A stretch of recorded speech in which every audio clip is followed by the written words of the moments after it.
Okay. So, in trying to collect and connect all the dots that I can in myself and in my environment for this perspective on balancing what people are having happen, and here's the thing that I think um, everyone's going to have to maybe sit back and kind of understand. It's a little bit difficult even for me to kind of think this way, but we're in a situation where um, either we're getting part of the story, bits and pieces and parts, um, and that's because some of the conversation is actually bigger than um, anyone's currently ready for us to hear about or know about. And although many of us are searching and trying to find their answers, this seems to be something that either we're all facing together and we have to figure out a new way to handle and deal with each of these irritations that are surrounding us in our environment, in our political structures, in our social networks. At the same time, there's a conversation that I think um, a lot of people, when you become afraid and scared of one particular thing, you seem to laser focus and you start to get to a condition where you are not um, processing that there are other problems, other issues, other things going on surrounding a situation that that gets, and it's one of those intelligence things where if you know you have a problem, then you do everything you can to fix that one problem. So if you've got a box in front of your steps, you have to figure out a strategy. Can you walk around the box? Can you jump over the box? Can you maybe kick or damage or do something to collapse and remove the box? Um, Whatever the box or the problem that might be in front of you, if all you're doing is focusing on that one thing every day, all day, then so much more is going on and you are not able to see anything else happening, especially when you're focusing just on the single box of whatever problem that you've got in front of you. Now this can be anything. This literally can mean everything from uh, financial irritations, career, problems, family irritations, relationship irritations. If there's something in front of you and it's got your full attention and you don't take a break from working at it, then it's all you see. There's nothing else really going on around. Um, and that's a perception issue. Yes, of course, there is so many other things going on around, but they're just not a part of your universe. They're not a part of your focus. And most people, that's kind of how we live our lives. Your job is a behavioral pattern and a routine that you've set in, and you've logically balanced all the reasons why you are there and why you spend the time at what it is that you do. Or when that equation starts to not work for whatever reason, you start looking for other solutions to the problem. So it's easy to talk about this when it comes to careers and financials because a lot of times there's a lot of black and white in there. But when it comes to living, when it comes to actually being a holistic, intuitive, and functional human being, it's such a gray area. It's not black and white. There isn't a dietary plan that functions and works for every single person their entire life from the day they start eating food through all the way until the end. That's not how our human system functions. We are dynamic. It's a fractal. It actually has a ton of different individual moving pieces. The way you eat as a child is not the way you're supposed to eat as an adult.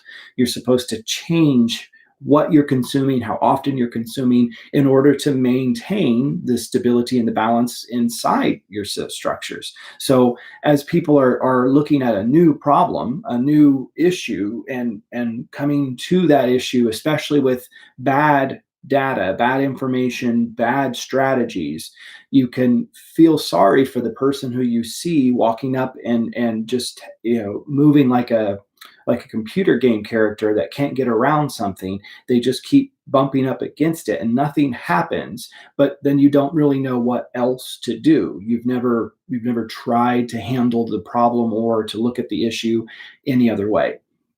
So what I'm trying to do with everything that I know and how much work I've put into all these other issues that the human body goes through, I really want the information to get synthesized for what's happening inside the issue with this coronavirus problem. And again, I have so many different thoughts and theories and philosophies that actually all kind of come together, that it's not the same as I think the way that we look at government agencies and alphabet agencies, that how they function. Most of those function in a way to where there are four or five prime objectives. They're not looking at the whole problem. They're looking at their piece or part of their problem. And it's the job of a leader to actually take in all the information that's available and to solve the problems as best as possible in all the different facets. So you really have to be a person who is talented and sometimes insanely so at so many different things at one time to be a large institution organizational leader, because you've got a ton of different inputs and so many different variables and perspectives that have to be understood, understood to a level that you can say, I think I made the better choice of the two, and now we're in a situation where you're trying to learn what it's like to actually develop yourself better. um I don't know if I need to go and double check the door there. One second, let me see how this is going to pan out.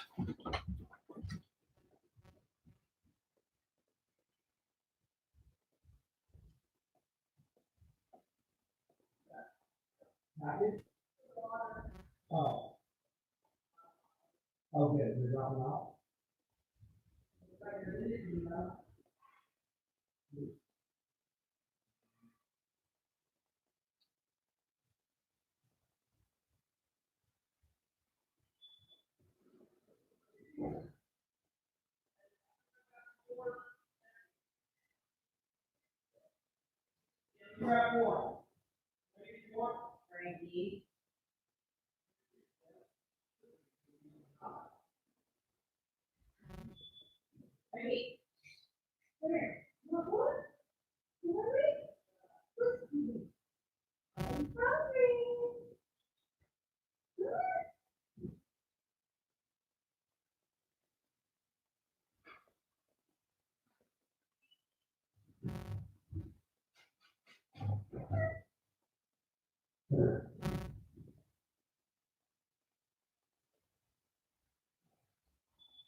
All right, that was the most amazing and wonderfully delicious. Um,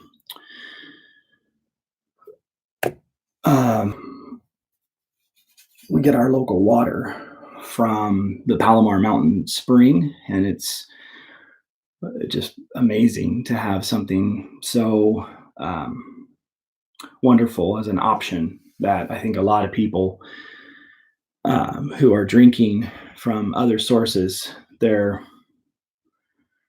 maybe they don't even know like what the differences are. They never felt the difference. You don't know what it's like to be hydrated. So we're gonna talk about that as we kind of go into all this information today. And I apologize for people who don't like turning their phone um, this way to watch something. Um, I know on TikTok it's hilarious because when the side camera angles have to be done, so I apologize for people who have an issue in that one, and maybe I can find a way to change how this gets broadcast and things in the future. But your body has to function all together. I love seeing this hashtag. We are in this and we are all together. We are all together. But most of us, when it comes to understanding like health and wellness and what's going on surrounding us as humans, none of us are together. Very few people are in that category of having um, the truthful, like Napoleon Hill, Neville Goddard definition of success. Um, Everything working for you, everything working together, all of the different pieces in alignment. There's not a Your job becomes trying to find the simplest and easiest solution between all the different variables, lining things up, letting certain things go and fall as to however they'd like to work um, in their best interest. Um, so many people have this mentality, and we've been given this mentality for such a long time of you have to work really hard at something that you want, and it's the hard of your work, the intensity of your work that actually makes the difference between the success that you are looking for, trying to connect with or understand, versus most people who leave all of that intense, aggressive, passion driving, building process to the side. Like they start to do everything according to this feels really simple and easy. This feels like I know what I'm doing, and I'm not I'm not only getting there because I destroy myself or parts of me in the process that are critical to keep. Um, so as we go through this information and I see how this process kind of works, or again, I'm just trying to look for another avenue for describing these bits of information. And if the YouTube live broadcast thing just isn't functioning for you, I know that's a great way to get a bigger message out there for so many people, and to start connecting with them. But I think I'm gonna have to build this to where I've got this data locked up somewhere available and people can review it constantly, and then when someone has their like personal individual question that they're trying to understand, they start off from a place of not just asking what is it, what's going on, to really get to a place that you can have a conversation, and it's not what's the best drug to take. That's not the mentality that we have to have inside the human body anymore. They're going to offer that drug solution. They're going to talk about how the drug does this great, functional recovery method. But we're we're trying to look at that system and say, are we just going to keep making it to where almost every time a problem shows up, we go in for a large amount of money being handed over to pharmaceuticals on their development of things that ultimately are leading towards lack of health? That's where my personal problem with all of this began. Is total sum health should be the goal. That's the goal. How to get everything together and working together to a level that a person would say life actually moves and is easy, and I'm understanding myself. Um, Not this give me the answer and let me go back into the situation where I'm just creating more of my own problem. That's You're not being a good practitioner of the process, of how healing really works. I get people all the time they just tell me what to do, and if I thought that was the way to help, I think um, most people know they don't have the whole answer, and I love the fact that they'll just start wherever they can. So your gym trainer just you got to move around, you got to exercise, you got to put weight on top of your body, and you've got to exercise to a level where you're pushing your system, up there. Dietitian's going to come in and say, here's the macro blend, and here's the best way that I think how to do this much protein, this much carbohydrate, this much sugar, this much fats, and they try to boil it all down into those four categories and give you a half answer, or even less than half, but an idea that it's not complete. That's not how it all works interactively. And you can't do the same program or the same system for every single person without there being those easy to adjust modifications to get to their best result. It's everyone out there is selling their personal answer in the best way they understand it, and finding that in any type of attitude, veganism all the way to pure raw carnivorism, um, you actually can have healthy individuals in that full spectrum as long as they're following their body and listening to their body types and individual intuitive answers. And that's where we've let ideologies again get in front of what's actually going on here. The body has to work together. People are getting sick and having this problem with this stressor, this struggle inside the body, when, as far as we know, with the details that they're providing, our body's actual immune response is what's causing the damage, not the actual virus. So, unlike hemorrhagic fevers, unlike some of the paralysis or myelitises that actually exist out there as diseases, those are destroying pieces and parts of the human frame. They're knocking out nerves, those are knocking out organs, they're actually rupturing cells and causing those bits of destruction to be on a very rapid, very vast community, trillions of cells inside your body. And if you get a disease that's actually killing cells faster than your body can replicate and do the stem cells, that's where we end up not being able to make it. This one, it's our body's actual responses in the natural system, the immune activation and the production of the lymph. It's the once the immune system's activated and your body starts to try to build a whole bunch of white blood cells and red blood cells to keep you healthy, people's systems are failing because they don't have the nutrition to support that total active body functioning like it's supposed to. Um,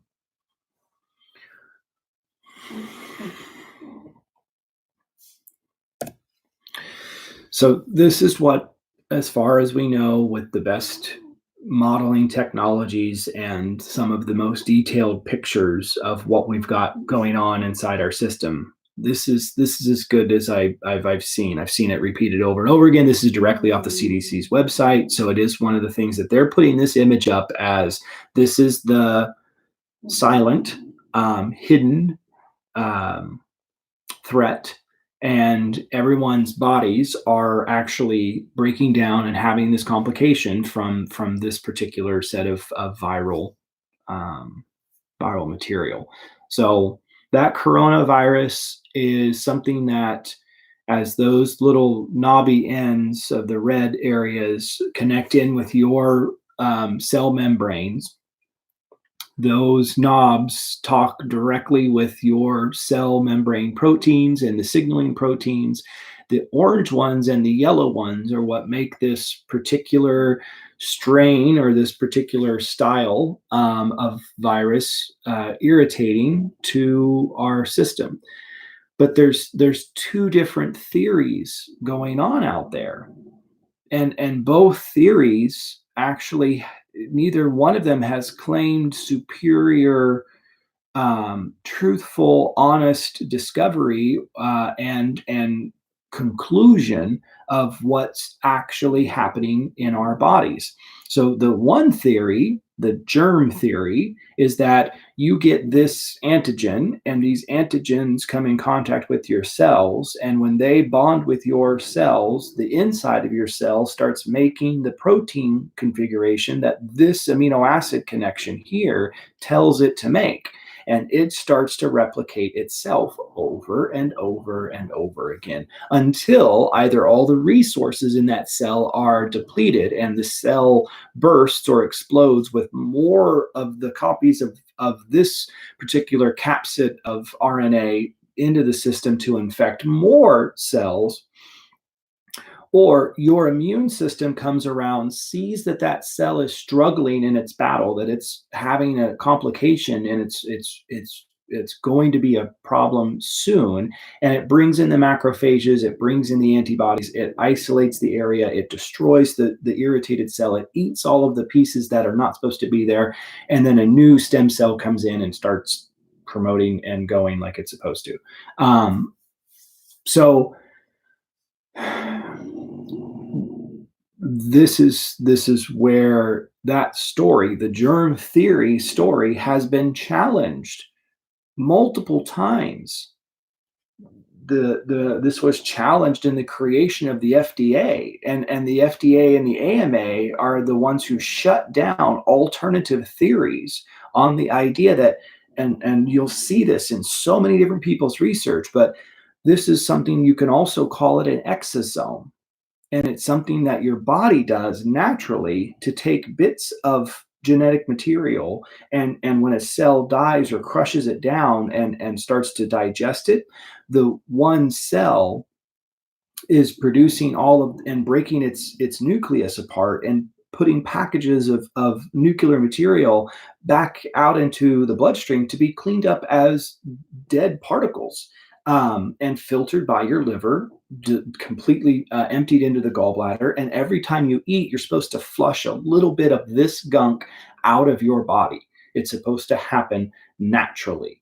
And your system stays in a conversation of everything that it's trying to do, trying to work on. You're seeing your health be the effect of this. You're seeing that be the long-term, concept. And like I say, I'm trying to do this to where I can show people with their eyes what I'm talking about and share the screen on Periscope. At least I'm being able to record and talk about it and have some interaction, maybe, to where, because that theory of germs attacking your body and not strengthening your body is something that we've thrown out the window for 50, 60 years. And we falsely have believed the idea that we're never supposed to get sick, that getting sick is a sign of lacking of wellness. But getting sick is not a sign of lack of wellness. Getting sick and recovering is a sign of wellness. getting sick and your body functioning like it's supposed to, all together, all the different pieces actually doing their job. You didn't cut a person's tonsils out, you didn't cut a person's gallbladder out, you didn't cut a person's appendix out, and then expect them to walk into the world that we have out here and their body not have complications and problems and breakdowns. That's where the theory that the only thing you got to do is protect yourself and push any of these tiny particulates, full avoidance, full encapsulation, full isolation. That theory, it's not working. We've got areas surrounding this world now, ships that have been out to sea, people who've been in isolation, prisoners who've been outside of the population, who are developing this coronavirus signature, this particular capsid of protein that's possibly an exosome that is identifying groups of people who have a sensitivity or they have some type of irritation in their cells, and their cells are breaking down from exposure to something. Now, it's it's a very beautiful, very different, and almost more natural theory than the idea of antibiotics and all of this filtration and everything to stay away from the potential irritants. Again, we're afraid of this coronavirus.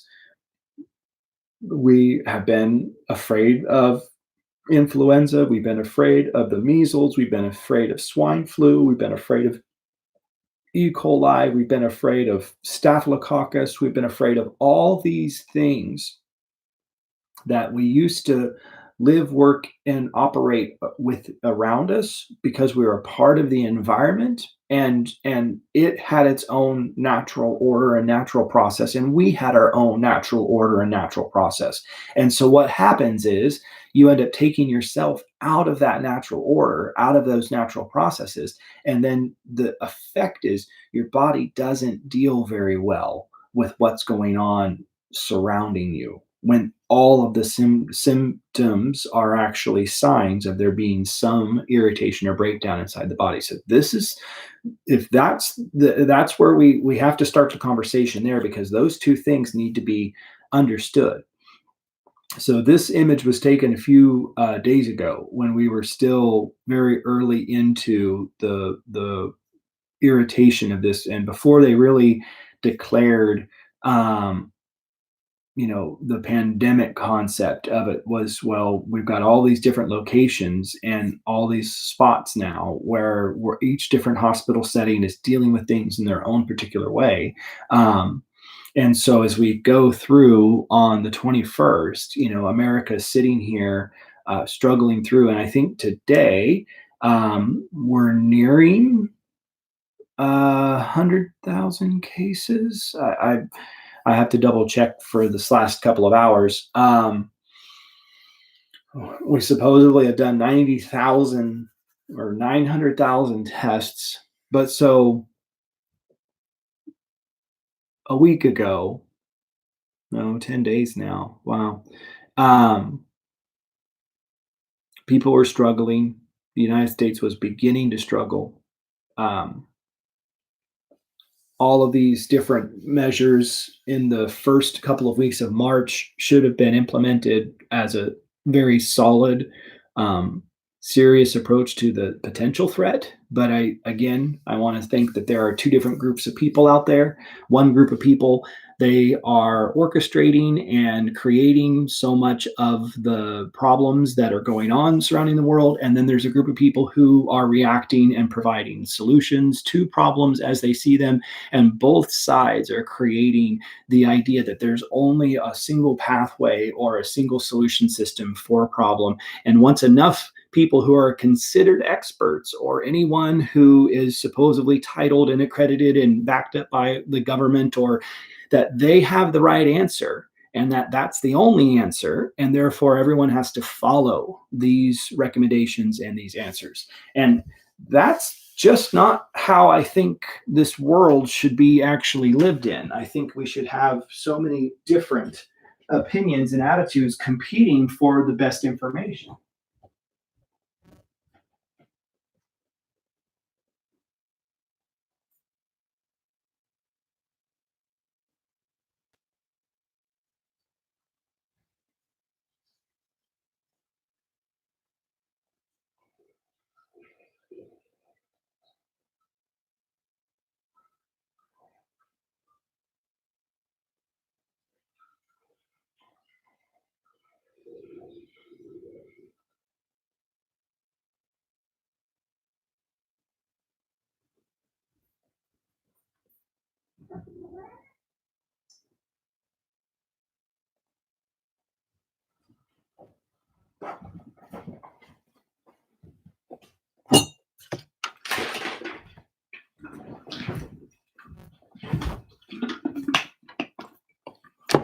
10 days ago in the US, 19,000 confirmed, a total of 260 deaths.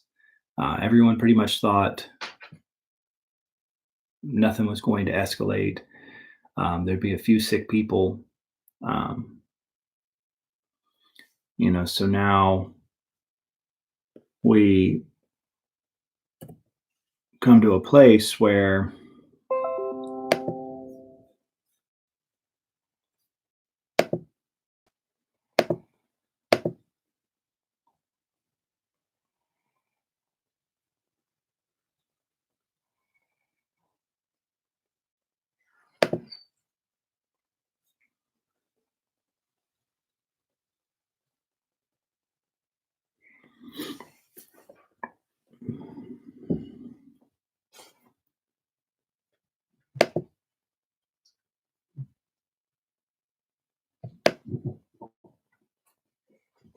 John Hopkins is the one that everyone's technically, I think, following and allowing them lead the charge on collecting the data and the information. Difference. Early, as Dr. Fauci said. So they've got that group technically giving them all the information. Like I say, it's one of those things where when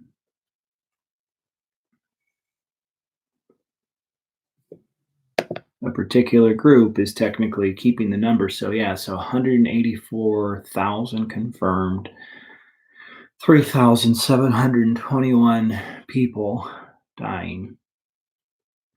That total recovery rate is, again, not very high for 180,000 to be sick and only 6,000 be better. We've been mostly dealing with this in two cities, Seattle and New York. So it turns into a question of if we're going to learn tools and tricks and systems for living in our lives and in our I really do think that this is something that's going to be it's going to change the entire world for how everyone talks to each other, how we business with each other. We're still not anywhere near the intensity of what's gone over and around Italy and Spain, parts of the United Kingdom. We're not even there yet. Like that's still a month away for most of us here in America. Obviously, New York and Seattle have their big epicenters. King County, Washington, 2,000 with 152 dead just in that one county. So when we have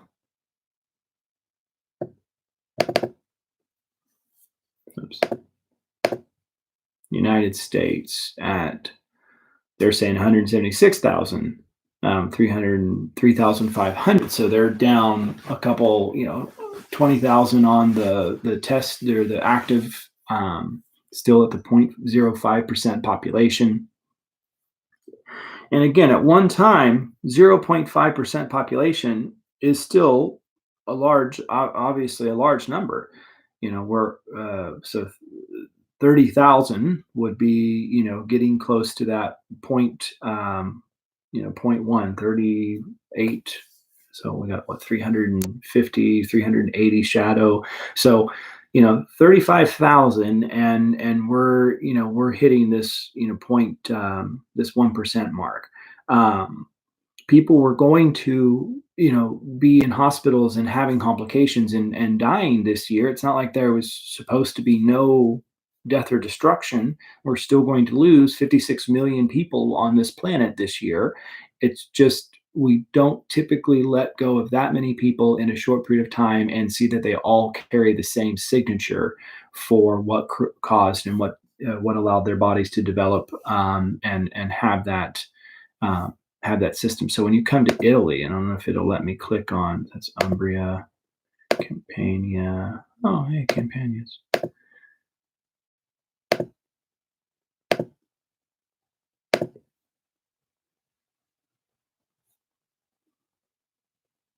Um,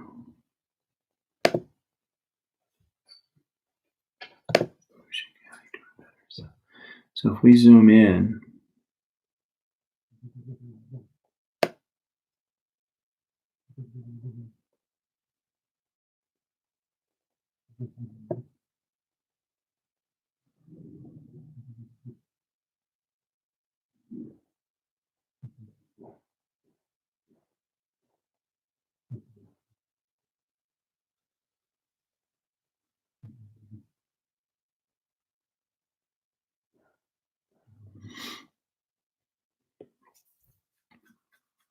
and it's a lot of people affected, and a lot of areas again seem to have their highest concentrations around metropolitan cities, areas that have a much higher level of contamination from industrial activities, large amounts of cars. Um, and if you go with that second theory, that something's happening and it's actually stressing the cells, and the cells are breaking down a little faster than what they're supposed to in a given period of time. And these exosomes are entering into the bloodstream, and you take this test or you get this nasal swab, and you've got these particulates in your blood, then this biggest ring. Oh, they're so they've got a little New York City unallocated, um, Bronx County. So if we zoom in a little bit more and try to take a look at what the distribution pattern is for, and this is such a concentrated area with so many people. Um,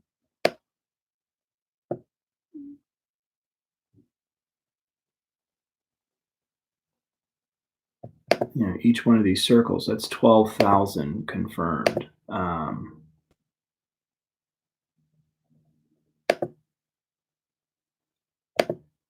So each of these all look like about 2,000 or so. So 37,000 in New York City County, New York. So New York is, this hot spot.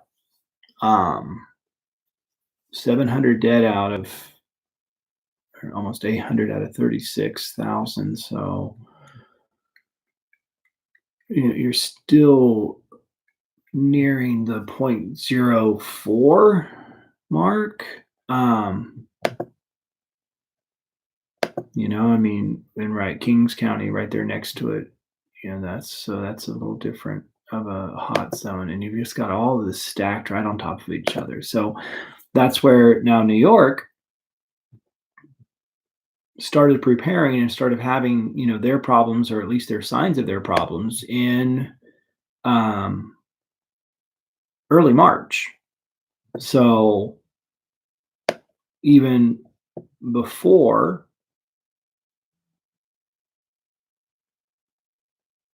there was a declaration of any kind of issue happening, um, there's Dallas.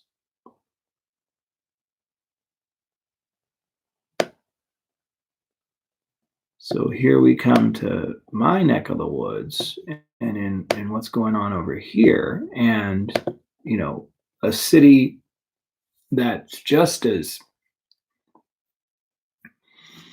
congested, not nearly as small of an area. So the concentration and the distribution of people is very different in Los Angeles County, and San Diego County. Our West Coast equivalents, usually more along the lines of San Francisco, for just the intensity of people living in one spot. Um, so when we go up to on this map, and they're trying to give us the data outputs, and we look at San Francisco County, there's still a 300. um, San Francisco, LA today on the 31st could be a whole month or so behind what's going on in New York and Seattle. And so when you come up to Seattle and you kind of understand, they've got their 2,000, 3,000, and one. So their hotspot there, inside Kings County, right there on the east side of Seattle as you head back towards, and away from yeah, if you've had lunch. So we're not seeing the West Coast intensity that the Eastern Seaboard has seen already, and that can be because of them actually having a month ahead of us, and we've got more people over here um, who are not progressing, or there's something different in the environment to the East Coast and from the West Coast that has changed the weather distribution on this, or has changed the intensity of things. So as we try to understand how and why things are happening the way they are, and why policies are being made the way that they are, um, so our world data here is again very different. 42,000 deaths, 854,000 cases, and then they're saying that of those, total active, we've got 32,000, and those being severe. It's one of those stories that says, well, the progression of this is going to be, unlikely negative for so those people are on the cusp of some type of complication, and that they're going through this process. So 185,000 in the U.S. Is what they're kind of putting on this map, and that was pretty close to what they were saying. China, of course, still 81,000. So they're saying that we are now triple. We're coming close to being triple what actually happened in China, the epicenter. I know that's not their historic. I think that they're actually only listing the numbers there of new.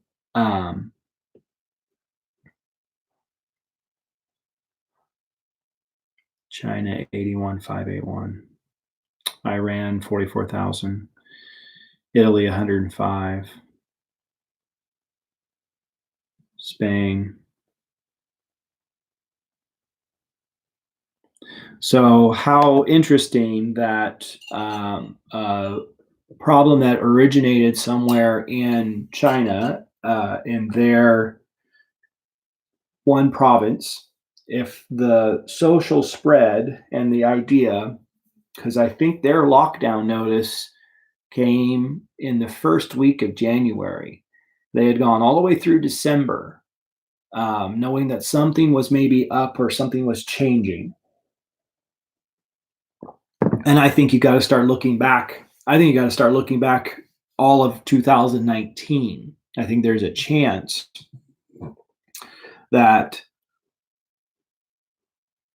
because of that rush to do a quick diagnosis, or to say like what you think is going on and start medicational treatments, we've got a situation where a year or so might have gone by with coronavirus carriers, transporters completely asymptomatic, and in their business travels and in everything that they were doing for that.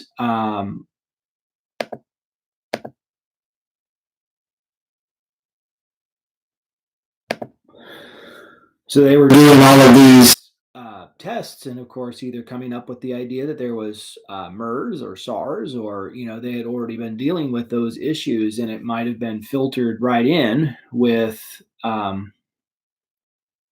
So here they got 853,041 total deceased with 28. So they're higher on their deceased number for this map, and that level of serious cases has progressed. Um,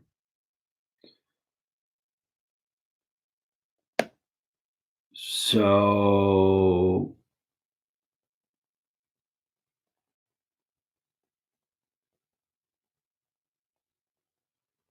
94% recovery. Sounds good, but that's a lot of sick people. 4% recovery. United States having the largest increase, 639 today.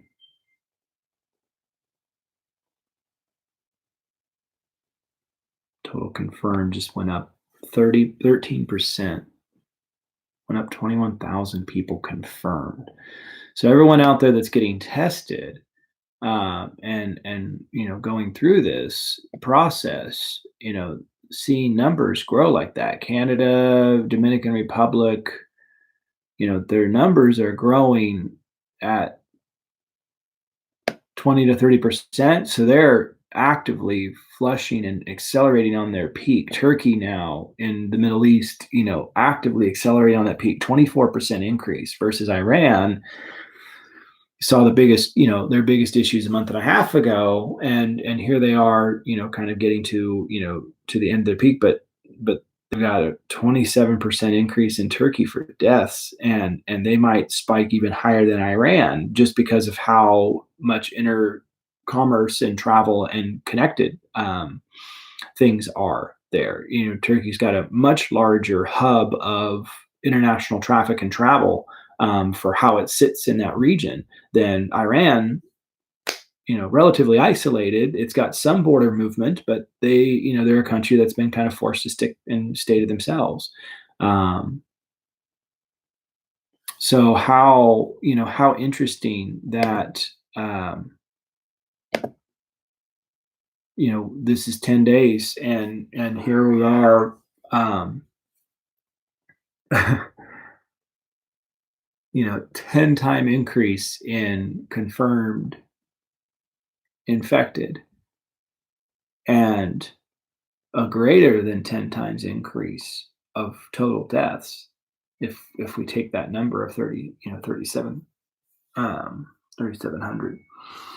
I mean, that's just crazy. And again, there was a statement that was made that I think is a very, honest and truthful statement. This problem is going to show all of the world, if you're prepared and ready, and your systems that are in place, your governmental agencies, your nation's policies, the way that we do business and interact with everybody, it's going to show whether you were prepared for something like this or not. And the sad part is like it was stated on the one press briefing, this is a live exercise, quote unquote, the way the military plays the game, the way that they look at problems.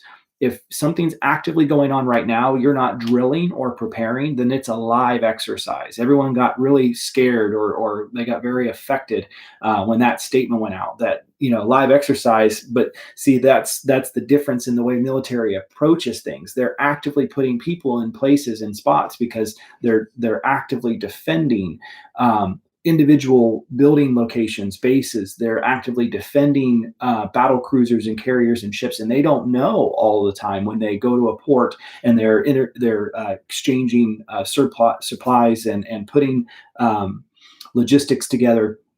They're bringing people on and off all the time. They've got people who fly into certain bases and then get do a few weeks worth of work and then go out on the ship. So they're interacting with local communities, and apparently the DoD just stopped saying how many people were infected because it was starting to grow to such a level. And when I heard that, that was something that showed in my books that it goes away from the concept that this was something orchestrated by the United States government. Instead of, this is something that they're reacting to. The military doesn't ever like to be a person who's caught off guard, a group of people who they don't, being caught off guard means bad things happen. People die. When you know what the situation is, you prepared for the situation as best as you possibly can.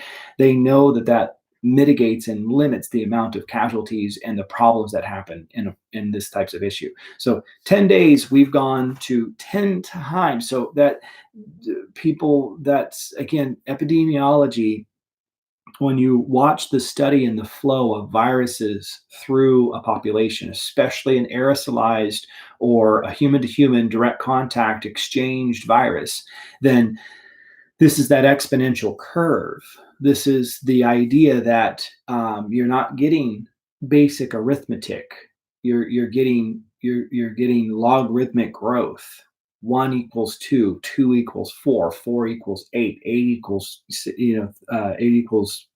64. Like you're growing at a rate that isn't a normal spread from water droplets. Otherwise, if it started in New York, it would be increasing from New York across the United States. If it started in Seattle, it would be increasing from Seattle across the United States. That's not what's happening here. We have 15, 20 places, all dense cities, all hotspots at about the same time. So this is different. There's something else kind of going on here.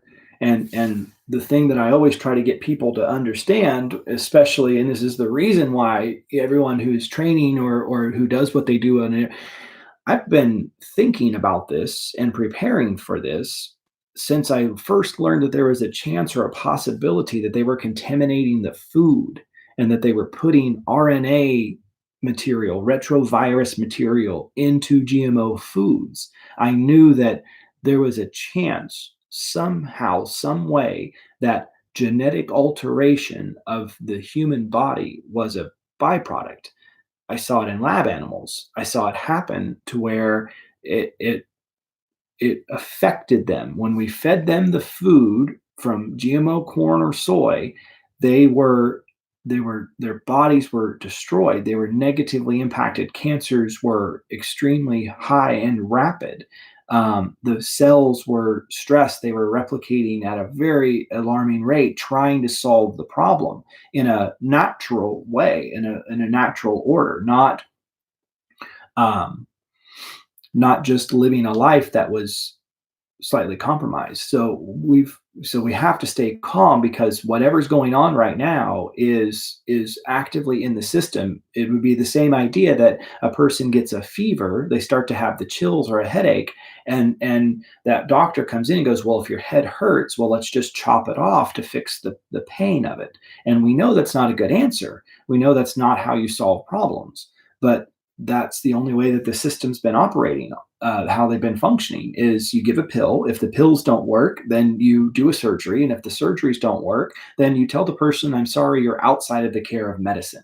And I just wish they would finally change that phrase to, you're outside of my specialty. I do not understand enough about the human body. I know how to take care of the issues and the problems that I'm exposed to, that I've been trained or I learned to. I don't know what's wrong with you. There's other people out there in this world who know things that are different than me, and they might be able to give you some help. They might be able to bring in some benefits. So everybody out there is trying to figure out what they can do. And I think it's most important for people to start to actually know their personal risk factors and understand that in this next year, when life starts to go back to some level of normal functional systems, like I say, people start walking around again and going into public places. If you're not symptomatic, that does not mean you're out of the woods on this one, because there seems to be a very large percentage of people who are symptomatic or who are asymptomatic and something about them, about their bodies, about their blood, about their nutrition, about their stress, about their personal behaviors is separating them from the people who are getting this irritation, feeling the symptoms, going to the doctor, and then proceeding with the care in the current medical system. There's some correlation to obviously the people who they've tested and confirmed their case and then put them in some type of quarantine observation, on a ventilator, doing all of the healthcare tactics and strategies that they have, and yet this is this complication that people have to start to take on in their own opinions. So these are the things that I've been able to identify from all of the stories and the accounts that I've come in contact with on what potential irritants or what issues could be going on inside you that are you need to start to take a look at life a little differently. We all know there's an age related risk. That's something that is again very interesting and very unique. Um, I, thousands thousands of people every year die of standard influenza. Thousands of people every year die of standard um, staphylococcus, streptococcus. MRSA is a different type of thing, and it's got some irritations in there. Most people, though, are still dying from cardiovascular irritations that have been held inside the body and are very rarely asymptomatic. Very rarely is it a situation where um, you just had no idea that there was going to be a problem. And that's something that I think is really interesting because most of these people who are obviously in with this coronavirus irritation and all the hospitals and all the doctors that we've been able to have them tell their stories and share this information, um, they tell us the same kind of thing. Two or three other comorbidities, diabetes, blood pressure issues, some type of medications usually involved, and that person seems to have a less than effective response. There's a level of understanding, even though obviously it's not like you should be permissive of this type of thing, but there's a level of understanding when a 70 to 80-year-old individual in our current structure gets sick and in a few days dies from something as preventable as pneumonia. Something that, honestly, as long as you stay active and moving and breathing and coughing and excreting the lymph out of your body, and if you weren't just stuck in a hospital bed and letting your actual lungs fill with fluid until you pass, until a ventilator is your only option, if that system actually took a look at the idea of how field medicine doctors and people around this world have been dealing with problems for the last 100 years, besides their idea, they would learn that 15 to 40 minutes of forced walking exercise, 2 or 3 times of the outdoors sunlight exposure, a person who can actually get up and perform the sweating function or be able to eliminate all of the fluids from their body in a fasting process or in a water cleansing kind of process. Even people who come to the hospital with complications and they just need their bowels flushed, who could do a colonic or do something to open up that channel, which is the elimination channel. Most people are going to the hospital more than likely sick, full of 15 to 20 pounds worth of fecal material and laying in a bed and dying because their body can't work like that. Once you become constipated, once you are not eliminating fluids, you have to get stuff out of your system. So this age-related risk is something that they're almost excusing the idea that anybody above 55 or so at first, like, oh, it's just killing old people, not a big deal. That's it's a big deal. One day less of your life from something that is an external factor that you could contain or control, or that you're just warned of, then yeah, that's not the way you should be treating humans. That's not how we're supposed to operate. There is obviously a group of people who have impaired lung functionality as a part of their current chronic illness.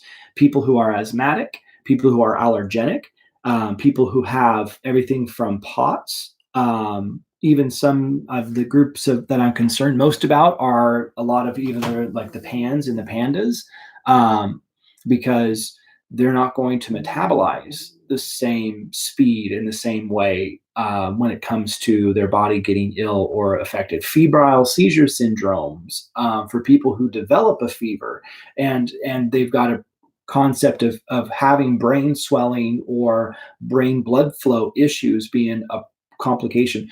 Post stroke victims, they're going to have an additional irritation in this because they've got blood clots in their brain. And when you start to stress and panic and you start to flood the brain full of blood and you've got a clot in there, well, it's really easy to now have a secondary event. And it looks like you died from complications of this illness, coronavirus, but it's really the way that the stress hits your body and your body deals with those types of things. But impaired lung function, all people who have any type of lung worry, concern, irritation, impairment, anything that's lung affective, you should be treating this worse than any other illness that you've seen because we know it damages the bronchial tubes. We know it damages the trachea. We have a pretty good idea that it's damaging and exploding the alveoli and causing scarring or fibrosis in the lungs. So that's important for anyone who is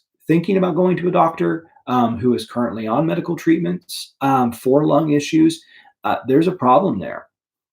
And I think people who smoke don't realize that you are actually doing behaviors and you're taking that risk yourself because you're the one who's actually creating the lung inflammation by the process of what you're doing. And there is no safe smoke.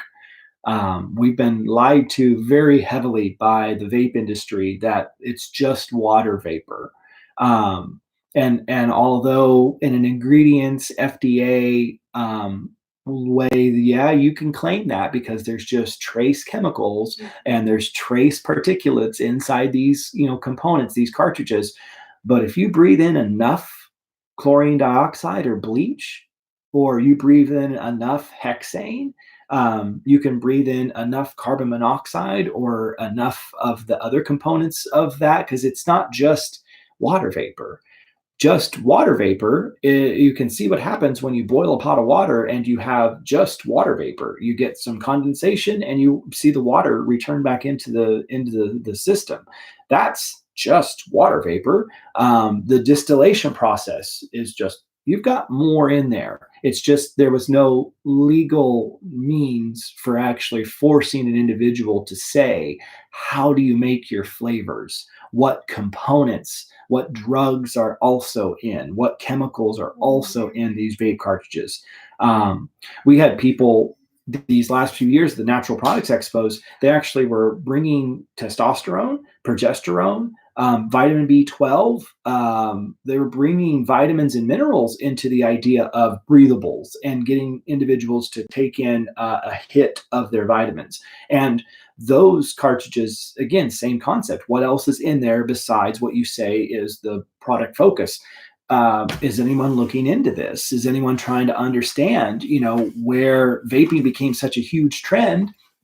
And now we've got a lot of people with lung damage and are dying of lung damage. And I think the vaping lung scare and the things that were happening this last year was a precursor to what's going on right now, that there is more to that in how that interaction was going on inside the human body. So here's the immunocompromised individuals. And there are people, obviously, and with this, when you get an organ transplant, you actively take compounds that suppress the function of your immune system. You're at such a large risk for carrying and catching from someone this irritation and being very quickly caught off guard and having your body overrun if this is a new antigenic substance and it's causing these complications inside people.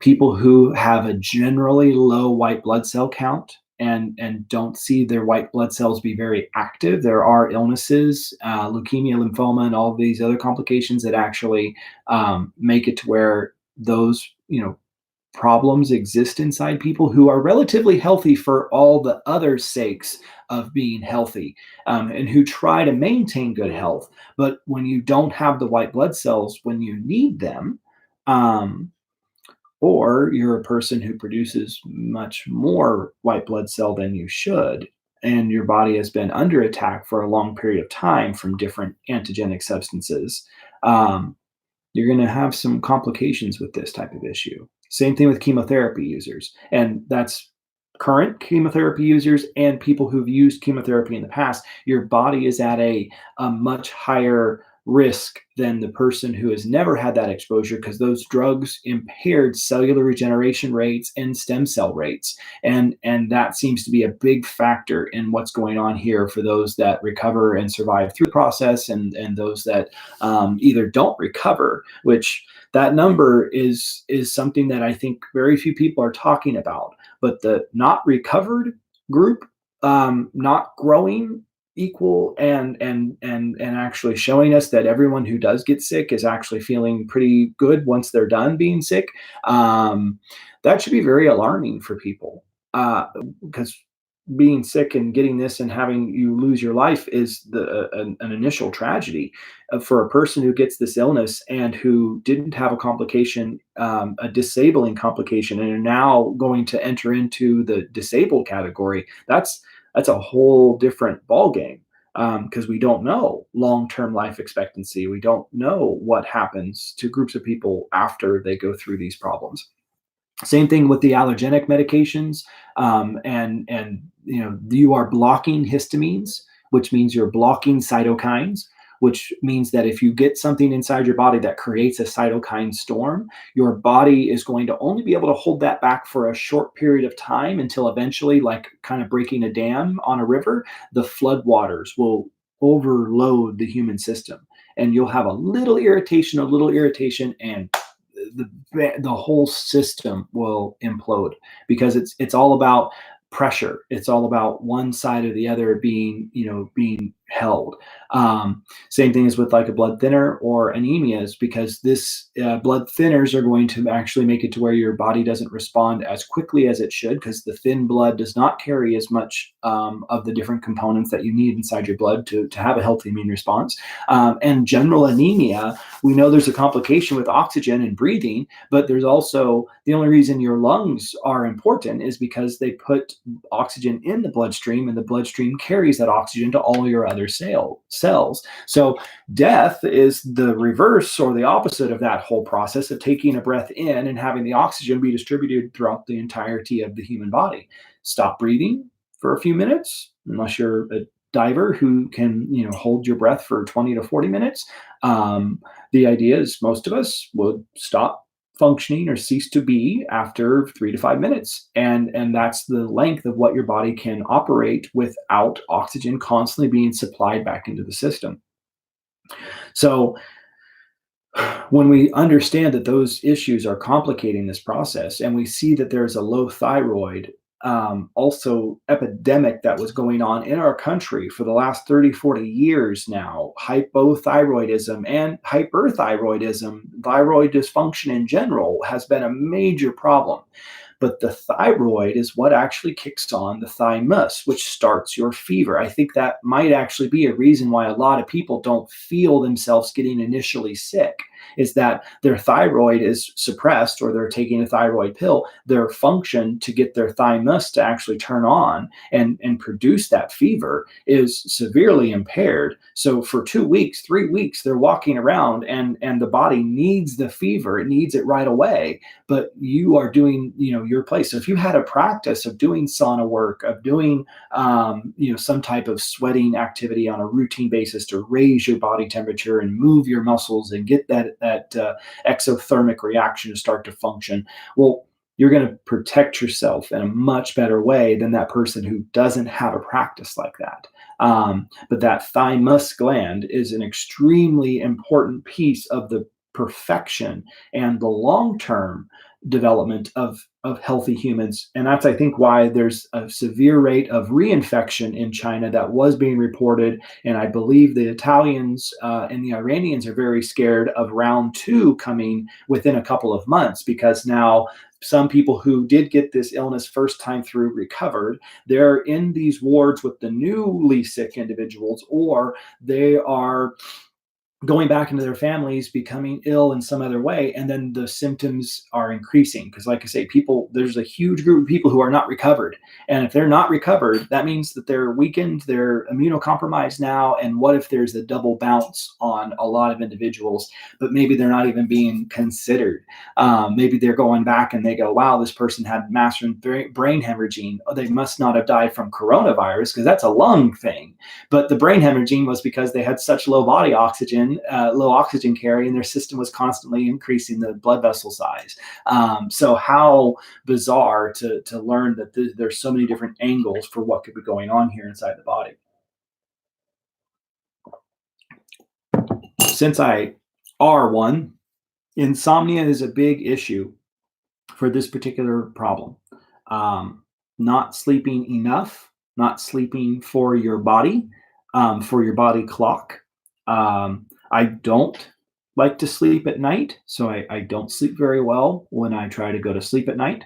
Um, and I typically will work, and I will try to understand things, and I will research and read things and do stuff that keeps my mind occupied and busy throughout the night. And then right as soon as sometimes the sun first comes up, then usually if I don't do a sunrise meditation or something to get myself to calm, I'll go to sleep, then sleep for a few hours. um, and that's something where, if you're just an insomniac, if you're just a person who doesn't sleep well, you don't get quality of sleep, it's a risk factor, because that's how your body does a lot of the cleaning, a lot of the cleansing and the actions that you need in order to stay healthy.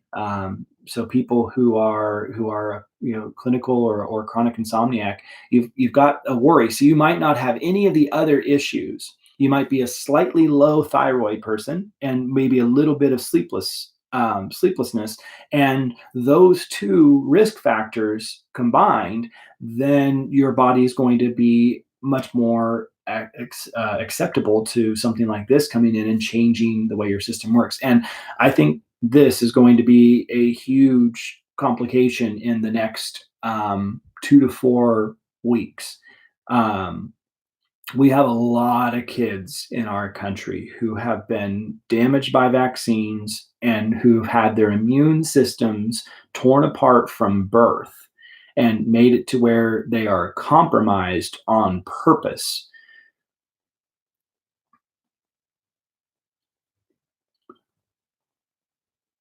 Their bodies are going to do the best they can in order to try to heal. And we're not seeing a huge amount of people in these other countries, but we also don't know their vaccination rates, and we don't know their vaccination types. America, at least, we understand here that the average child is getting 50 to 70 vaccines. um, some are worse than others. I did see a statistic yesterday that said that the flu vaccine does make you 36%. That number seems like a great estimated number, like around 30% is what you could almost say for anything negative. And plus or minus 10, you're close. But when they say 36% risk for routine flu vaccination takers, people who participate in that program, um, anything that takes your risk and causes it to go more than a percentage point up is an extreme um, concern. So it's just not supposed to be how it's supposed to be. People aren't supposed to have their children go to the doctor and the doctor actually make them more susceptible to damages like this in their life. It's just not a it's going to be a big issue. I think we're going to see some problems there. So I've always been the person who has tried to explain this immune system problem in a couple of different ways. You can be a certain level of prepared for almost everything. You can actually have your body be in great health. You're relatively physically fit. You don't have any medications. You sleep relatively well most of the time. The stress that's in your life isn't overwhelming to where it shuts your body down whenever certain things happen. So you go into high anxiety or you go into or low depressives, and you're not bouncing back and forth through those issues. You can only boost your immune system to take care of your body in the present problems that your body's experiencing. Um, Everything else beyond basic preparation is a false sense of the idea of you can't boost your immune system to something that's not there. It doesn't work like that. It doesn't care that you're watching the news and the news is telling you be afraid of coronavirus. The B cells and the T cells are not going to go into your body and go, okay, so we heard the news today. There's going to be a problem in our area in the next 2 to 4 weeks. So now we're going to start producing that thing before we see it. Your body has to see it to understand it. Your body has to connect with it and use this internal innate immune system in the Th1 spectrum to do what it's supposed to. That's the only way it works. We've been trying to fake the system out by putting the vaccines in the bodies to make that immune system function. But because we put it in with peanut oil and human cells and liver and pig cells and cow cells and horse cells, and we put it in with polysorbate 20 and 80, we put it in with aluminums and mercuries, and we put all that in there. This style of immune system function, the humoral, the basic one, the innate one that's inside your body from the time you are a developing fetus and you've got your own separate circulatory system, we trigger instead the cellular immunity concept. And this one is something that it responds to environmental irritations, not natural bacteria, natural virus, natural fungus, natural molds. Those natural ones, our bodies from our mothers typically has a collection of all of the things that the mother's body became exposed to, and those are passed. So breastfeeding moms are actually the best, and they're in the best place, even though they might be the scaredest right now. They're in the best place. So this activated, vaccinated, trying to make the immune system work before it ever comes in contact, it doesn't work very well. We're going to see the failure of the vaccine paradigm this year with the next 5 years. You can't trick the system. You can't shortcut the system. We know this now. The titer testing tells us your body doesn't listen whenever you put something in underneath the skin when it should go through. Because most of the viruses, most of the things that we breathe in and we filter out all day long, they go through the nasal passages, they go through the respiratory system, they're caught by some level of mucus or something around the sinus lining, around the throat lining, the esophagus lining, and then they're brought to the lymph nodes in the neck and they're sorted out there. That's where it learns what's going on surrounding you, not under the skin, in the bloodstream. That's a whole different system of response, because once the skin is punctured, once the mucous membrane fails, then your body has emergency standards or procedures that it goes into that it starts to respond with that then create all of the illness symptoms that people talk about: diarrhea, vomiting, stomach cramping, muscle pain, head aching. All of those things are what happens when this first system isn't working correctly and the second system is doing the best it can to quickly solve a problem. So that's where we're struggling, is most people's bodies, once you get into this zone here, the system fails. It's not built on anything that actually works properly. So you can't boost your immune system.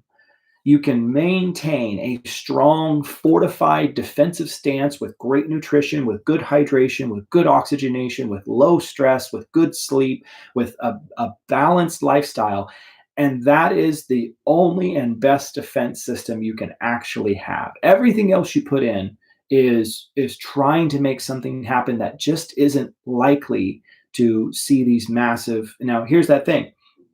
If you can IV vitamin C drip yourself every couple of days, if you can sit in a sauna for 30, 40, 50, 60 minutes, if you can do the really aggressive breathing practices or even the cold bathing or things that shock your system, just like coffee for the adrenal glands, you will get more activation. You'll get deeper system working. A fasting individual who is creating the autophage structure for a cancering where you're getting massive cellular growth, that's a great response. But in illness, especially from a virus like this, you want your body to absorb it, antibody create something to block that virus quickly, and then you want the system to balance and for you to go back to normal, and for everything to switch back over to a place where you're not in this like heavy struggle zone. But all of those things aside, we're learning how intensely you can actually make the system function like it's supposed to, versus just letting it function like it's supposed to. Instead of feeling like you have to do something all the time, the idea is maybe you actually need to step back and realize that it works the best it can work. And when you see a failure or a problem system and you survive it, now you're supposed to change the way you want it to actually be healthy. So preventing the cytokine storm should give people a little bit of a better awareness level on what it is we're trying not to have happen.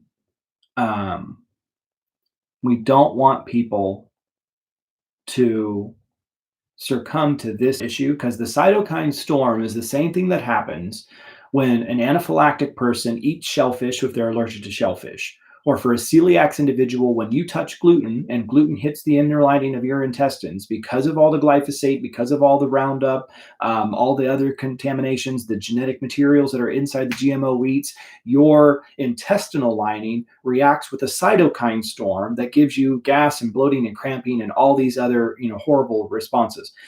So we call it celiac disease now, but really that's your body's natural way of dealing with poisons and toxins. Um, so you can have a person who is rheumatoid arthritis.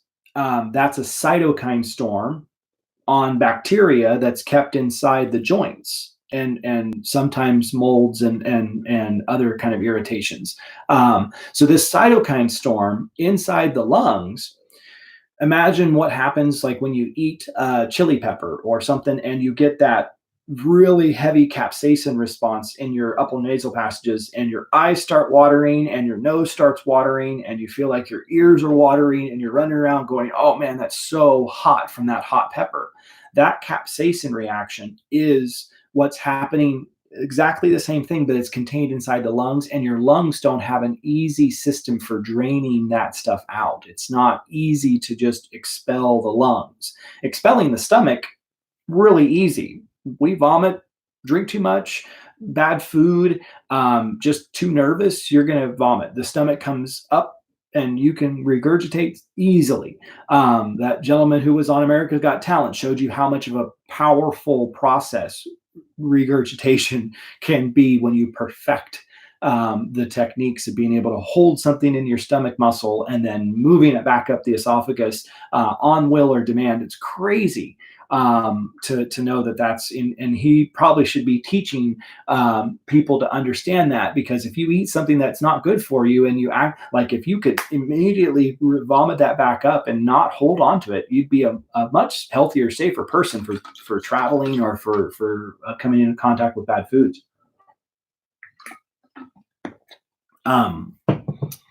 But so this is where the hospital bed, the ventilator, and the inability to move in a cytokine storm of the lungs becomes so dangerous. And if a person was just forced to walk a little bit, and as they're walking, their body naturally uses the cilia function to flush some of that mucus up and out of the lungs, you're going to spit it out. You're going to expectorate it as quickly as you can. But you're trying to take that volume of lymph and get it to get away from your body.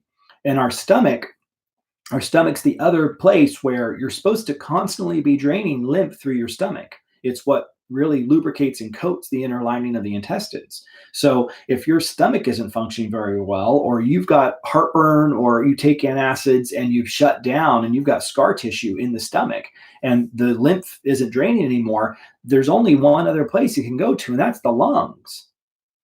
So many people who are taking their routine medicines are actually creating the ability for this complication to destroy their lives simply because they're not participating in being a very healthy individual. They don't know how to move their lymph. That lymph has to move, it has to drain. It's a fluid. It's almost more important, and not really, but you should treat it as if it's more important than your blood, because you really can't do much to balance or to change or to function on the blood. You can oxygenate, you can hydrate.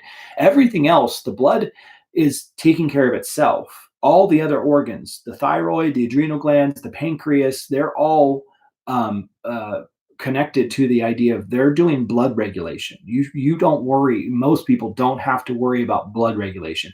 Lymph regulation is the job you should have. You should be doing lymph regulation all the time, constant.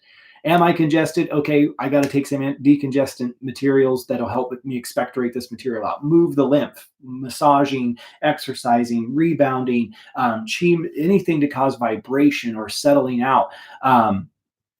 I think a couple days ago, I finally got the right combination of particular herbs that I take for my kidneys. And I got to see that over that day, I was really cleaning the kidneys out for the color changes in the urine. And so it was telling me, like, as I was taking those herbs, oh, you're seeing the change inside the actual, inside the urine stream, the urine output. So I knew what to do for myself in that situation of just to flush the kidneys a little bit better, and my kidneys responded. It's really crazy when you start to learn how to do this for your own body and how to take care of these individual pieces. But that cytokine storm, again, you've got two potential triggers. You're breathing in something that's landing on the surface of your lungs, and when you breathe that oxygen in, so that means it's aerosolized and it's everywhere, not just you're only catching it whenever you're right in front of the person coughing. There's an aerosolized, if it's going deep into the lungs and contacting. The other idea is your body's systems, again, aren't strong enough to maintain the natural balance, and your lungs become the unfortunate repository for all your toxicity. And when you have such an irritated rest of the body, your lymph doesn't drain very effectively. You don't have good nutrition. You're not breathing. You're not hydrating. You're not oxygenating. All those things start to break down. The lungs, they fail. So everybody out there who's looking at what you might want to try to do differently in this next coming weeks, is you really want to focus on these few items. You want to start understanding what it's like to actually drink water, and drink water in enough of a concentration to where you can feel a difference with how much water you're drinking. So if you drink 40 ounces, 60 ounces of water, and that's just been your normal, try drinking 20 additional ounces per day for a week. I swear people will feel something completely different happen in their body if they can start to take care of themselves in that one way. So just drink a little more water. I would love for everyone to be able to balance their bodies with 80 to 115, 120 ounces, but you may not be able to do a big step like that and chug a bunch of water. You'll probably feel sick. So you've got to listen to your system for how it's operating. Everyone out there can drink 20 additional. And if you drink no water and you start drinking 20, I swear to you, you will feel such a dramatic difference in your body that you will wonder what on earth you've been paying money for all these other. I mean, I just got my water delivery today. I love the fact that I've got the Palomar. It definitely helps to balance with the spring water. But water for a non-water drinker is a life changer. It makes everything different. I keep mentioning breathe deep. But I mean by that is having a breathwork practice. There's a lot of people out there who exercise and they think because I exercise, it's supposed to exercise my lungs too. It does a little bit, but it also reinforces the short breath concept. You really allowing the long breath to be something that you're doing with the breath work is powerful. More people need to be doing an everyday 10 to 15 minutes. I mean, we've built our entire factory driven work system to think that it's okay to have a smoke break, but if you ask for a breath break or a walk break, you're somehow goofing off, and that you need to get back to work. I just don't understand that cultural block because the Japanese, we'll see how they deal with this particular issue. I bet their system is a little bit better at keeping people healthy and not letting them succumb to their problems the same way that South Korea was. So a lot of times that whole resting relationship or that whole process of actually staying at rest and not seeing yourself get to a heightened activity or stress level, then that becomes a really powerful way to connect again. Because if you're just constantly tired and you don't even know it because you move through it and you push past it so often, then you got to be a little bit more connected with your body in the way that the resting actually lets you feel the problem. So if you actually let yourself sleep until you're supposed to wake up, your body naturally gets you out of bed. Well, that tells you that that's one sleep cycle. If you are constantly up and down, up and down, up and down, there's something wrong inside your body, and your body's trying to tell you, and you got to listen. So that can also equal the idea of grounding. So the grounding practice of coming into direct contact with your feet to earth, real dirt, sand, rocks, your skin being able to touch the ground, and be conductive. Or, like, if you live in an apartment and you don't have good access to a lot of open ground, then you can buy a grounding mat. You can use natural grounding devices, crystals, things like that, that will get you at least better in your ground level. So we are an electrical being, and our electricity is how, and that's what makes us healthy and health functional. That's what makes us alive, is that we produce light called biophotons, and we use electricity, think nerves, to transfer information from one area all the way through to, sweetheart, I'm recording, I need you to turn that off, or you can't get, I can't have this in the background, this can be heard. Sweetie, turn it off. We'll go downstairs. Thank you. I should be done in about 15 minutes.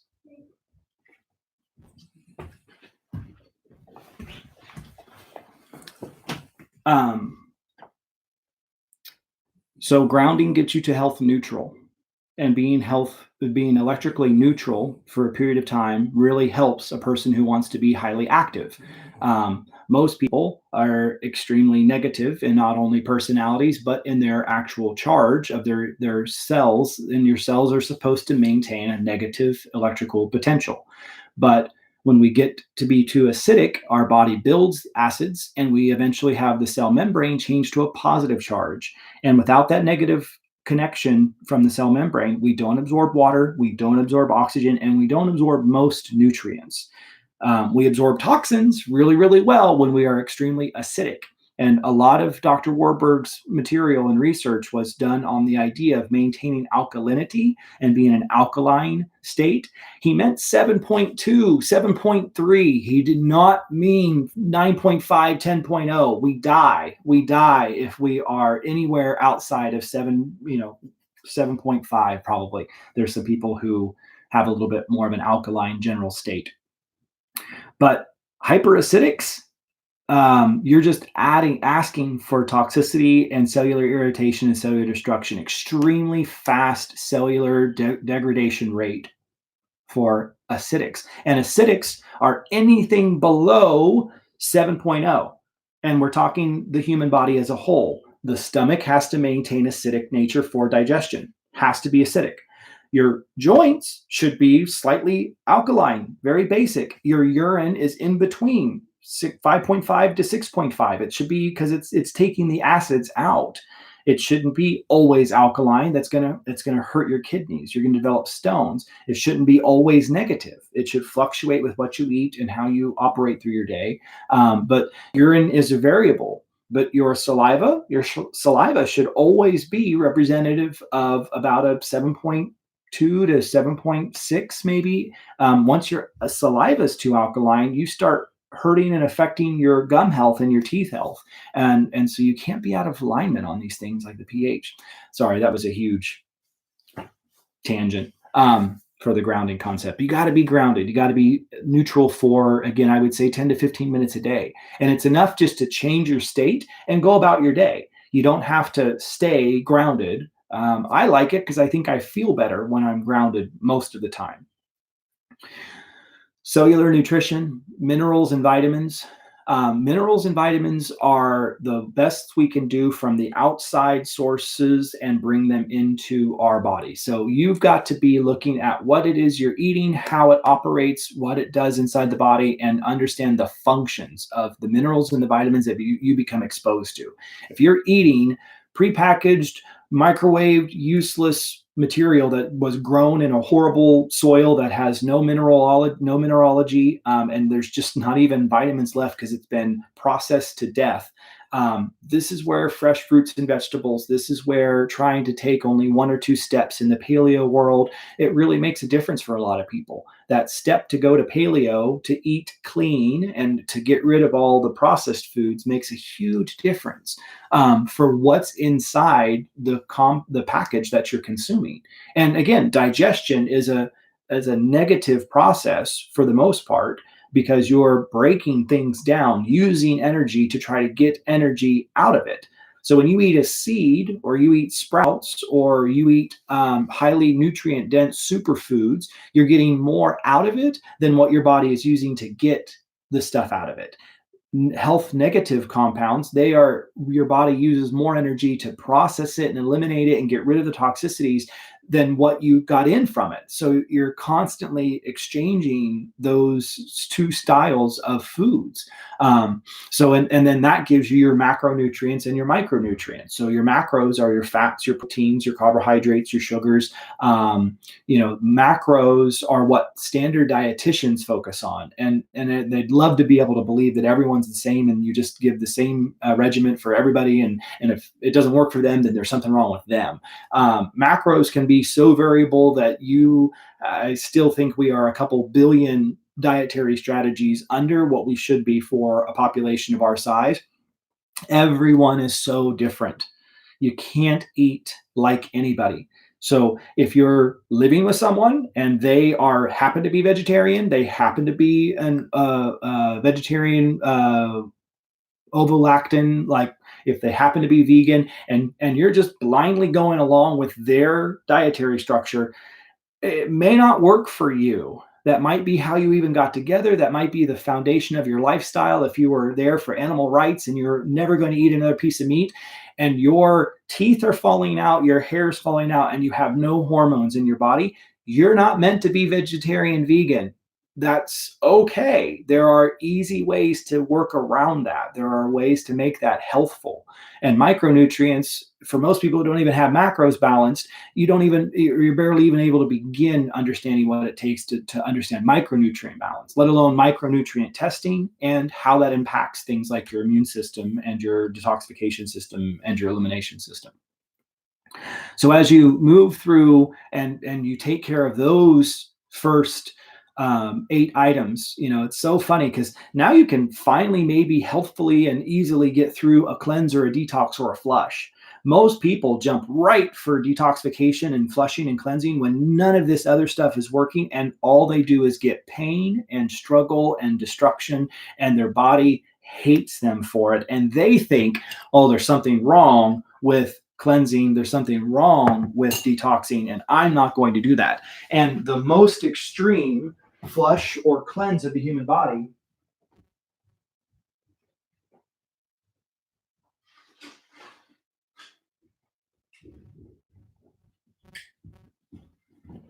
the most extreme form of cleanse is a fast. It makes everything inside your body. So I've been trying really hard to kind of figure out a way to talk about this and help people kind of understand, because when you put in a cleanse or a detox powder or something that's supposed to activate inside your body and make something happen, you're using a chemical, regardless of if it was synthetic or plant derived. You're using a chemical to create a function, to make something happen. Fasting lets everything inside your body go back to what it knows how to do on its own, not what you're eating, not so that helps the person, I think, understand how much of a difference there is between normal natural living. Most tribal individuals who have not absorbed Western societal culture and have stayed in their quote unquote primitive ways, they naturally fast in their daily processes.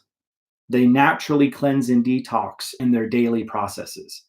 They're not using fake or processed or factory derived macros and micros. They are absorbing all of their vitamins and minerals and nutrients from the environment that actually surrounds them. So they're eating what they can find in their particular space, that whether that's roots or insects or tubers, or if they're so fortunate to be able to hunt or fish and bring those food products in, their body is getting to be in stable balance with everything surrounding them. They're typically grounded.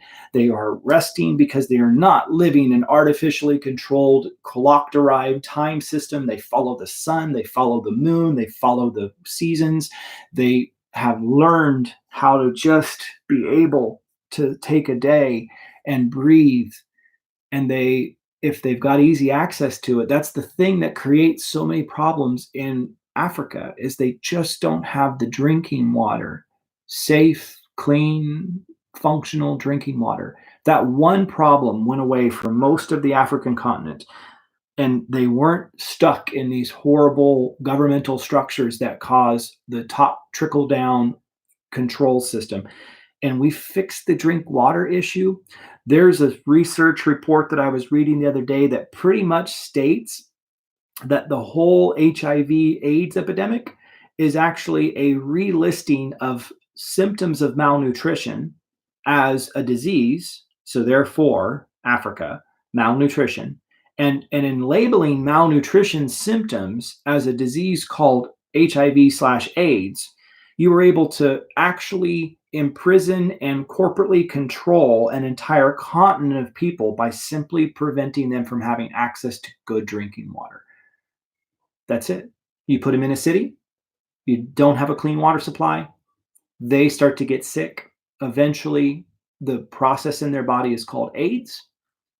And we have successfully allowed a medical system to identify and then treat for very large amounts of money a problem that should have been fixed in the 20th century for most countries. And we let them profit immensely on the labeling and the education of the Western world, that there's something maybe inherently wrong, that we need to go back and look at this.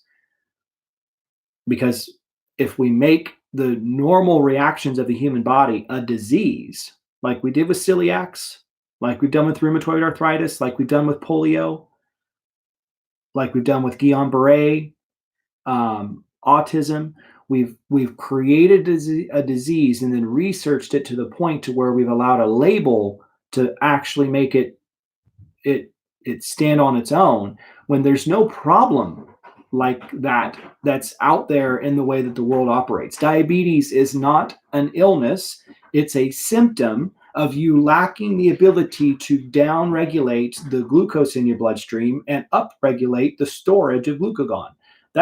It's not a disease. You don't bump into something, you don't break your skin and then something gets in there and causes you to turn diabetic. You've been eating food that hyperactivates the pancreas to the point of dysfunction or impairment, and that can happen anywhere from birth all the way through now till the end of life. And then your ability to control your glucose is impaired. And we've given the name diabetes to that impairment instead of correcting the impairment. So that's how big this is. That's how different everything is that's out there.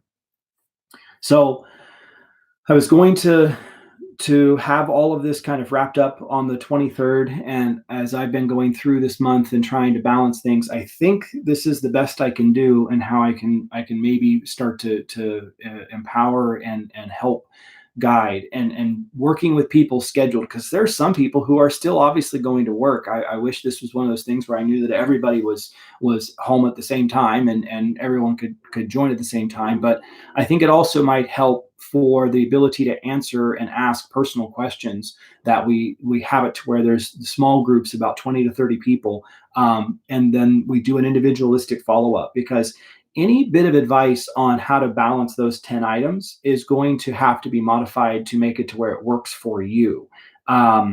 Those challenges of balancing those areas is it's work. um, and so many people want there to be just a tell me what to do answer for this, and I don't think there is. I think that the tell me what to do, and even the ability to treat the onset symptoms of the people in New York with the hydroxychloroquine, and azithromycin, um, at what cost, and how long until you got to do it again? What happens when that doesn't work long term, or you end up having to go every 3 months and you get your drug delivered to you in some way, shape, or form like that?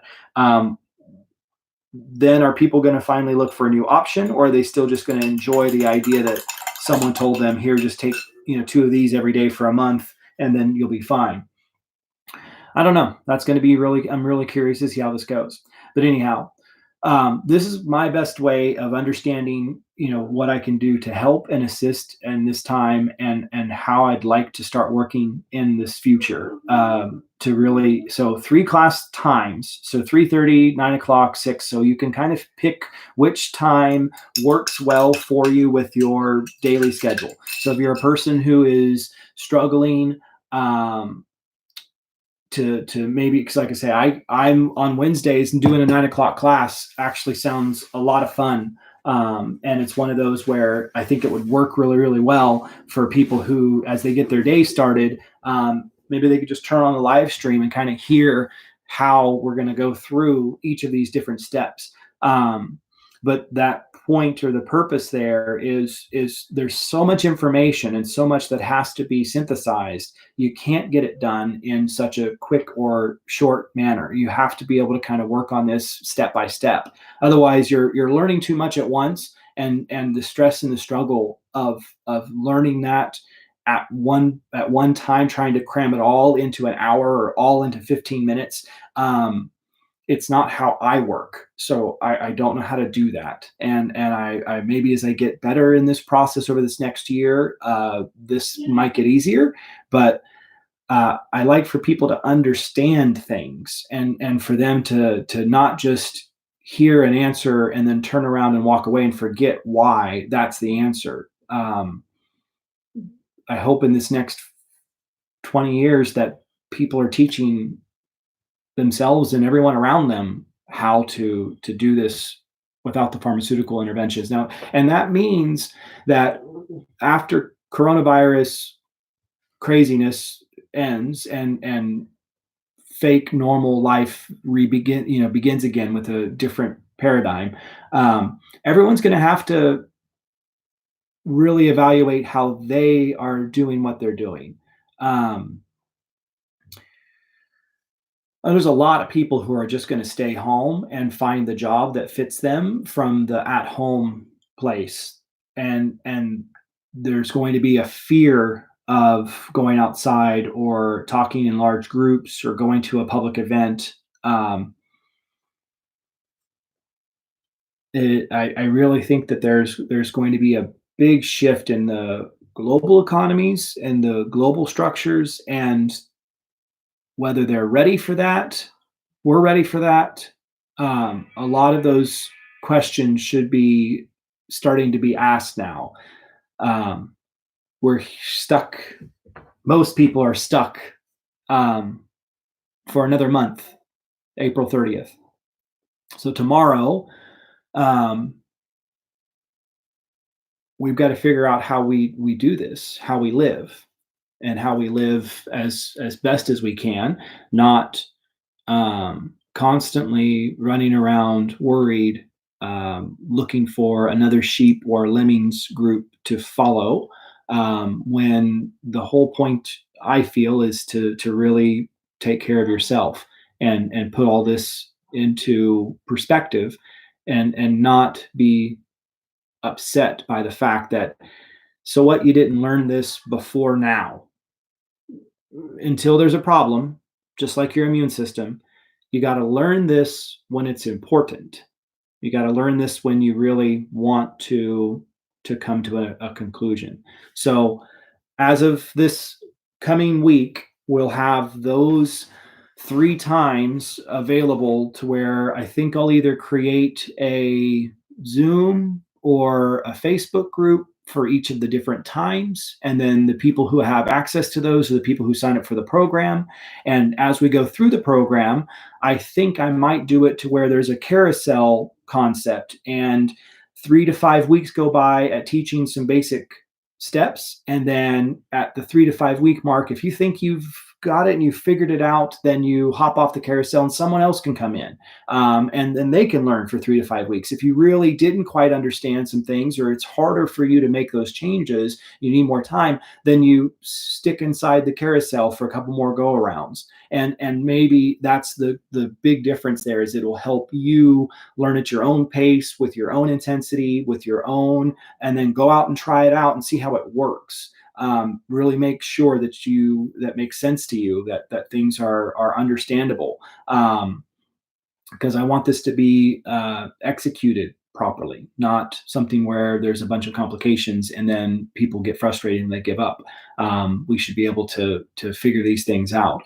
So that's the best idea and the best program that I can kind of come up with today, and I think it will help start to get people working on this before they actually have to go back out into the everyday. And once this kind of passes, that's going to be a really big question mark.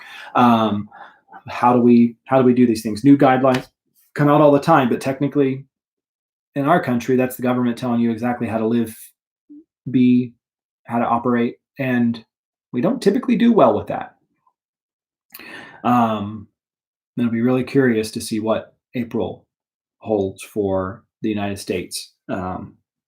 But if there's any questions, anybody needs, any details, feel free, follow up, drop a comment or a question below this. I'm going to work on how to structure and share, and I might just go in and create a couple of Facebook groups, like I was saying. And then as people buy their programs, they'll find their day and time. There'll be a live broadcast at that time. Then there'll be obviously the ability to go in and watch that broadcast. So Monday, Tuesday, or Monday, Wednesday, Thursday groups will each have their own kind of reporting place, and then the videos will fill in as we do them together, and then individual follow-up sessions will be orchestrated after that. So I think that gives the best interaction, and it allows for a week at a time to kind of to help learn. So Monday group, Wednesday group, Thursday group, all be kind of operating sort of separate. I'll be able to perfect the details in each class, and it'll probably get better. So Thursday at 6 is probably going to be the best intensity, and maybe the one that fills up the fastest, because that's the same time as my old class used to be on the weeklies, and I think that was in good flow. But now we're just kind of changing the way the interactions work. So if there's anything that I can do to help balance and clarify these things, these are the 3 opportunity times to come together and work on these issues. And I look forward to connecting with everybody out there who's interested in anything about holistic and natural health techniques and how to stabilize and balance your life. So if you need me for something, I'll be reaching out, and I hope that gives everybody some great new opportunities for looking forward into the future here. I will talk with you later. See you again. Stay healthy.